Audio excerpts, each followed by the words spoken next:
Hi guys, welcome to Richard Cabile YouTube channel, and to this video, I will teach you how to use volume up to answer calls on Samsung Galaxy A02. And okay guys, but before we start, kindly subscribe to my YouTube channel by pressing the subscribe button and the bell to notify you if I have new videos. Okay guys, let's start. So okay guys, you'll have to do is go to setting in your Samsung Galaxy A02.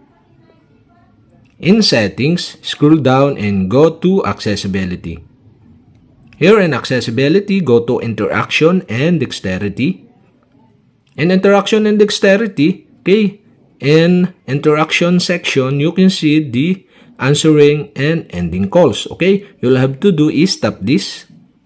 And here in answering and ending calls, you can see the press volume up to answer calls. And on the right side, you can see the switch button. And okay guys, to use volume up to answer calls, you'll have to do is switch on the switch button on the right side.